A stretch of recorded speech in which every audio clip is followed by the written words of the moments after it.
Well, good morning, everyone, and welcome back to CNC Farm. I am Ashley. If this is your first time here, thank you for stopping to check us out. I have been kind of slacking on our YouTube channel lately, and so I am trying to get back into this. You know, the time comes where you just have to make the decision, and it just wasn't working for me at the last couple months. We had a lot of stuff going on, a lot of family things, and I just needed to take a step back and put the family first. And now I'm gonna get back into this, guys. And what a better day, no better day than today, because we are going to be getting close to a foot of snow today, by tomorrow morning at least. So today I am starting my day off with some hot oatmeal.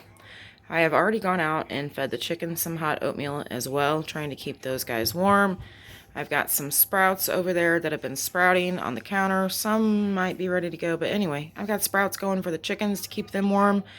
And we are in the single digits here too. It is going to be high of 9 and in the negatives overnight. So we have a next few days of very, very hard cold. But don't worry. This is Missouri weather. So yep, next week we are supposed to get up to 58 by the end of the week. So, good old Missouri weather. So let's get my breakfast started. All right, I've got my oatmeal all done. I'm going to just eat it directly out of the pan because I'm the only one eating it, and I am the dishwasher here, so any last dishes that I can give myself is awesome. So I'm going to eat this oatmeal and then head back out to check on the chickens.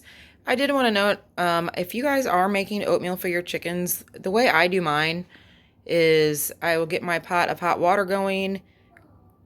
While it's getting going, I will get myself dressed and ready to head outside.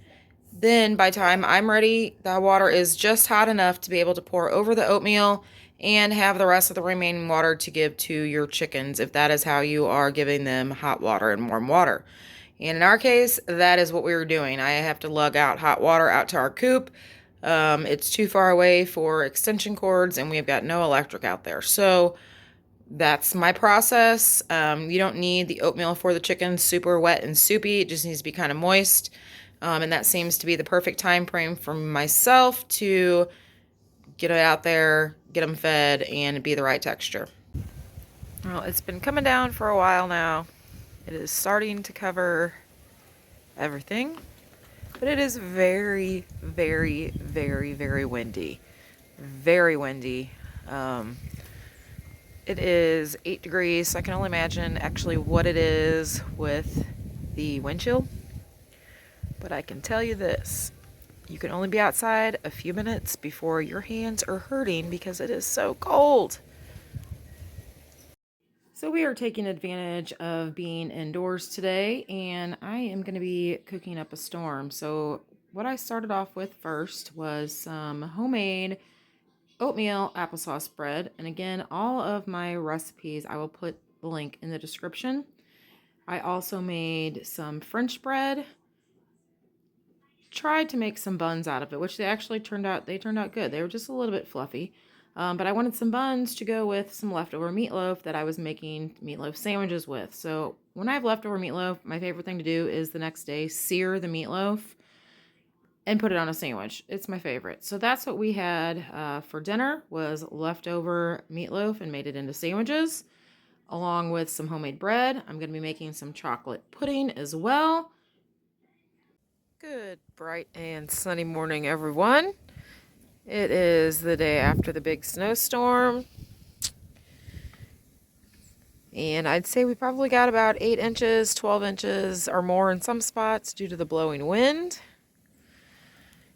But I made my way out to the coop once today. You can see my tracks, and I have mid-calf boots, and my boots were completely covered in snow. I had snow inside my boots, so it is very deep. And obviously I'm going to have to invest in a new pair of boots that are a little bit taller here, because my feet and ankles, no joke, were frozen by the time I got back in from doing the chickens this morning. So the snow is not going anywhere. We are still sitting at 0 degrees until next week. Like I said before, next week we're supposed to get up to above 55. My husband's commute this morning, it added probably about an hour onto his commute, which isn't too bad. We were in the worst part of the worst of the snow, so as he drove closer to St. Louis, they did not get as much. So once he got closer to his work, he obviously was driving out of the deeper snow, which is a good thing. And we are going to stay inside today, catch up on some house chores, and hopefully make some goodies. I'm thinking some cinnamon swirl bread is what I'm thinking. So for starters, I'm going to go ahead and get our dinner in the crock pot. I am making a pork tenderloin roast. This is Trisha Yearwoods' recipe. I've made this before using just the tenderloin. This is a fantastic recipe. I made this before and everyone in my family loved it. So I will definitely put the link to this recipe in my description. But we are just going to dry rub it with some garlic, thyme, which I am out of. So I'm using some Italian seasoning, which I believe I substituted the last time I made this. Ginger and black pepper, and then we are going to brown this on both sides, add it to our crock pot, and then put our liquids over the top. So I've got the pork roast all browned. I have mixed up the broth, which is chicken broth, which I'm substituting vegetable broth today because I am fresh out of my homemade chicken broth, soy sauce, and lemon juice. And then now we are just going to pour this over the top and let it cook on high for about 8 to 10 hours. So I've got the roast in the crock pot. It is smelling fantastic already. I hope you guys enjoyed this little short video. Please be sure to comment, like, and subscribe, and ring that notification bell for many more cooking and homesteading videos coming your way. And as always, thank you guys so much for watching, and everyone have an awesome day.